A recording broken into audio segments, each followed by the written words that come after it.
bahas masalah barokah. Terkadang kita sebagai manusia atau orang-orang awam atau orang pada umumnya, kita itu tidak memahami apa itu barokah. Padahal barokah itu bisa diartikan ziyadatul khair, tambahnya suatu kebaikan, atau ziyadatul rahmah, tambahnya rasa belas kasih sayangnya. Akan tetapi di fenomena alam akhir zaman ini, seandainya kita semua diberikan suatu pilihan, kita mempunyai harta, jabatan, atau kedudukan apapun tambah tinggi, tapi perilakunya tidak bisa membawa ketaatan atau kebaikan menuju ridha Allah Subhanahu wa ta'ala. Jamaah rahimakumullah, terkadang orang itu melakukan suatu pekerjaan dan dijadikan oleh Allah sukses di dalam hal dunianya. Banyak orang berasumsi bahwa orang tersebut mungkin ahli ibadah, mungkin baik di dalam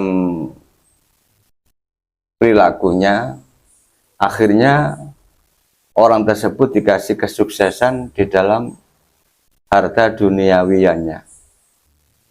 Akan tetapi perlu digarisbawahi, keberkahan itu rumusnya ziyadatul khair. Apapun yang diberikan oleh Allah Subhanahu wa ta'ala, diberikan harta ataupun tidak, banyak atau sedikit, punya kedudukan ataupun tidak, kalau perilaku kita itu setiap hari kalau bisa mungkin tambah baik, baik secara hablum minallah, mungkin ibadah-ibadah yang mahdhah, atau baik secara hablum minan nas, secara hubungan kita kepada manusia, baik lesannya, baik perilakunya, maka itulah yang dikatakan barokah yang sesungguhnya.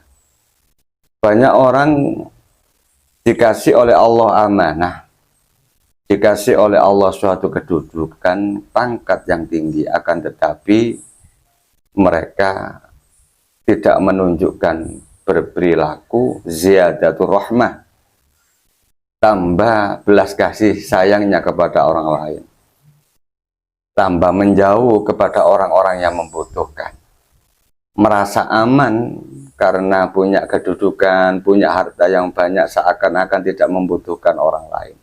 Inilah yang menunjukkan ciri orang-orang yang jauh dari keberkahan Allah Subhanahu wa ta'ala.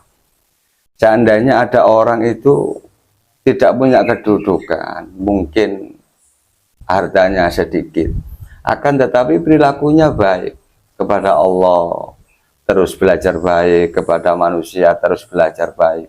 Ya, inilah ciri-ciri contoh orang-orang yang diberkahi oleh Allah. Dan mungkin orang-orang seperti ini rumah tangganya diberikan kasih sayang Allah, rahmat Allah kepada keluarga tersebut. Akhirnya tidak sering panas di dalam rumah tangganya atau cekcok di dalam rumah tangganya.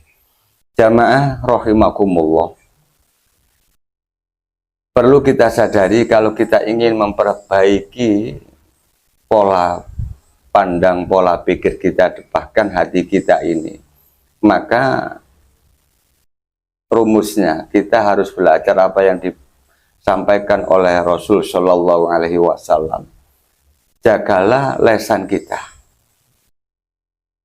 Pertama, lesan, karena lesan ini salah satu sumber malapetaka yang menjadikan kita tidak sadar diri.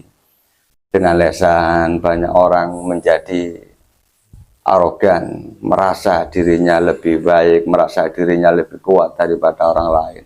Akhirnya lesan ini gampang mencemooh atau menghardik orang lain. Dan yang kedua, terus belajar istiqomah di dalam perilaku kebaikannya, dalam segala kebaikan atau segala aspek kebaikan yang dilakukan semampunya. Mungkin baik mengkaji, mungkin baik kepada orang, terus kita ini belajar terus secara istiqomah. Inilah yang bisa menuntun kita mendapatkan hidayah Allah menuju ridho Allah Subhanahu wa Ta'ala. Kita ingin mencari ridho Allah dan kita belajar menerima ridho, qanaah, apapun yang diberikan oleh Allah kepada kita. Inilah termasuk contoh orang yang ridho dengan ketetapan Allah Subhanahu wa Ta'ala. Salam santri Embongan. Assalamualaikum warahmatullahi wabarakatuh.